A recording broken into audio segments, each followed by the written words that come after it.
Kharkiv में रूसी tank पर यूक्रेनी ड्रोन अटैक हुआ है। यूक्रेनी हमले में तबाह हुए हैं रूसी टैंक। यह खबर देखिए आप। खार्किव में रूसी सेना के ऑपरेशंस में तेजी आई है। यूक्रेनी सेना जोरदार पलटवार कर रही है।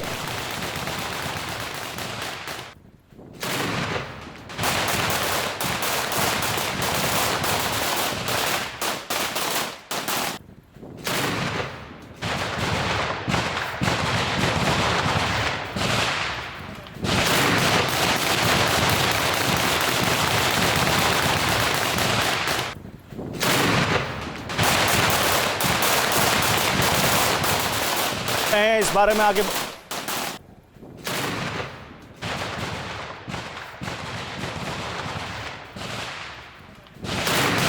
ये खार्किव की तस्वीरें इस वक्त हम आपको दिखा रहे हैं, जहां पर किस तरह से रशियन सेना अभी भी हमला कर रही है। आप देख सकते हैं जब यूक्रेन भी जबरदस्त वहां पर पलटवार कर रहा है।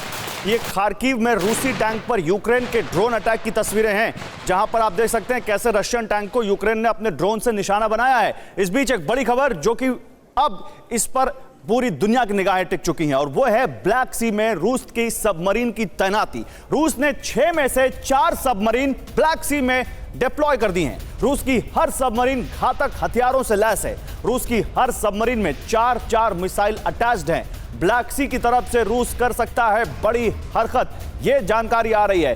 ब्लैक सी में बहुत बड़ा एक युद्ध छिड़ सकता है।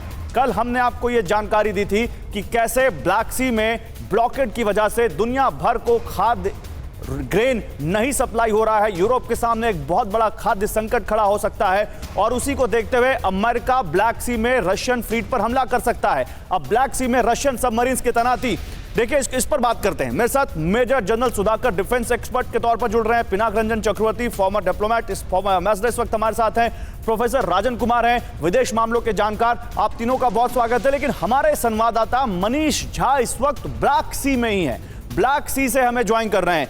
मनीष, आप ग्राउंड जीरो पर हैं। ग्राउंड जीरो इसलिए क्योंकि ब्लैक सी एक बहुत बड़े संकट का कारण बन सकता है। इनफैक्ट संकट तो यूक्रेन में है भी ब्लैक सी से, लेकिन यह कि ब्लैक सी में रशियन सबमरीन्स की तैनाती, उधर ब्लैक सी में रशियन वॉरशिप्स पर, रशियन फ्लीट पर अमेरिका हमला कर सकता है क्योंकि वहां से यूक्रेनियन पोर्ट से अनाज नहीं जा पा रहा है। क्या हो रहा है ग्राउंड पे, बताइए जरा। जी हाँ, बिल्कुल गौरव। देखिए, आज की तारीख में जब समंदर पर राज करने के लिए महाशक्तियों के मंसूबे अभी चल रहे हैं, वैसे में हम मौजूद हैं ब्लैक सी में, वो जगह जिसकी चर्चा चाहे आप पैसिफिक ओशन में हो, इंडियन ओशन में हो, अटलांटिक ओशन में हो, लेकिन सबकी निगाहें हैं ब्लैक सी में। और ब्लैक सी में हम मौजूद हैं उस दुनिया के सबसे चर्चित और विवादित क्रीमिया पुल के पास, जो कि रूस के मेनलैंड और क्रीमिया को जोड़ता है। 4 साल पहले राष्ट्रपति पुतिन ने जब इस पुल को बनाया, उसके आसपास की तस्वीरें हम आपको दिखा रहे हैं। जिस ब्लॉकेड की बात हम करते हैं कि ब्लॉकेड के तहत सैकड़ों हजारों शिप को रूस ने ब्लैक सी में रोक रखा है, तो मेरी नज़रों के सामने यहाँ दर्जनों शिप एक के बाद एक दिखाई दे रहे हैं। ये सब शिप है जो कि रूस ने रोक कर रखा है। वहीं दूसरी तरफ अगर आप देखें तो अमेरिका और यूक्रेन ये चाहता है कि क्रीमिया के इस पुल को ध्वस्त कर ले। वो पुल जो रूस की जान बान शान है, और वो पुल जो प्रेसिडेंट पुतिन के लिए सम्मान का प्रतीक है। अगर इस पुल को नुकसान पहुंचा तो रूस परमाणु बम छोड़ेगा। क्रीमिया से रूस को जोड़ता है, ऐलान कर दिया। क्रीमिया से रूस के किस इलाके को जोड़ता है? जी हाँ, बिल्कुल। मैं आपको बताऊं कि रूस के मेनलैंड से क्रीमिया को जोड़ने वाला और ब्लैक सी के ऊपर बना हुआ यह विशालकाय भव्य पुल दरअसल पूरी दुनिया के निगाहों में है। और इसी पुल को ध्वस्त करने के लिए कहा जाता है कि अमेरिका ने कई एसयूवी प्रोवाइड किए हैं यूक्रेन को, ताकि पानी के अंदर ब्लैक सी के भीतर से इस पर हमला कर सके। और इसीलिए यहाँ पर रूस की नेवी की तमाम सबमरीन को यहाँ डिप्लॉय किया गया है, ताकि बहुत अहम जानकारी आप दे रहे हैं मनीष, बहुत अहम जानकारी दे रहे हैं आप कि किस तरह से ब्लैक सी में इस वक्त जंग का एक नया मैदान बनता दिख रहा है ब्लैक सी। लेकिन सवाल यह है कि यहाँ पर जहाँ पर आप मौजूद हैं, दुनिया का आप कह सकते हैं भारत का पहला चैनल है जो इस वक्त ब्लैक सी से जानकारी दे रहा है लोगों को। दुनिया पर इसका क्या असर होगा ये जानते हैं। हमारे साथ defence expert major general Sudhakar हैं। जनरल सुधाकर, क्या आपको लगता है कि देखिए यूक्रेन वॉर तो अब ऐसा लगता है कि धीरे धीरे ईस्टर्न यूक्रेन में और डोनबास तक में सिमटती दिख रही है, छुटपुट खार्किव और सदर्न इलाकों में, लेकिन ये ब्लैक सी में जिस तरह से एक बड़ा ब्लॉकेड क्रिएट हुआ है, क्वाड में भी उसकी बात उठ सकती है कि ये जो दुनिया के सामने एक बड़ा खाद्य संकट उठ सकता है इस ब्लॉकेड की वजह से। तो क्या ब्लैक सी में उस ब्लॉकेड को हटाने के लिए कोई नई वॉर छिड़ती देखेंगे आप? आपको लगता है ऐसा कुछ हो सकता है? गौरव, सबसे पहले मैं आभारी हूं, आपने मेरे को फिर से आपके चैनल पे इनवाइट किया है और आपको बधाई देता हूं, आपके चैनल को, हमारे को पैनलिस्ट को शुभकामनाएं और व्यूअर्स को भी शुभकामनाएं। जो सवाल आप पूछ रहे हैं, इस सवाल के अंदर जवाब भी छुपा हुआ है।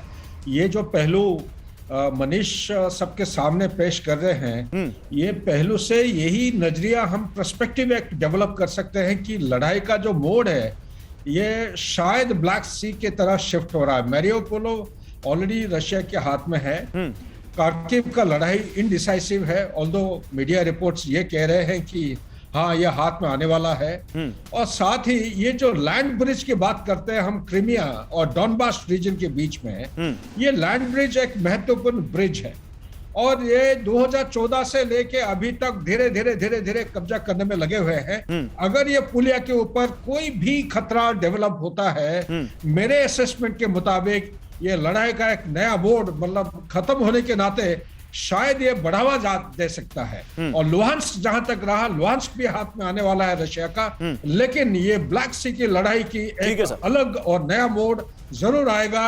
हो सकता है काफी इंटेंसिटी और काफी ग्रेविटी के साथ। 3 महीने तो हो गए सर, और अब ऐसा लगता है कि किसी भी वक्त, जैसा कि कल हमारी और मनीष की बात हो रही थी, मनीष कल क्रीमिया की पार्लियामेंट के सामने से बता रहे थे कि न जाने कितने क्रीमिया रूस ने क्रिएट कर दिए हैं ईस्टर्न और सदर्न यूक्रेन में।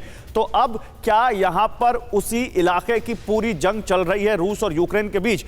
अड़ी सोमवार से शुक्रवार शाम 6 बजे सिर्फ TV9 भारतवर्ष पर।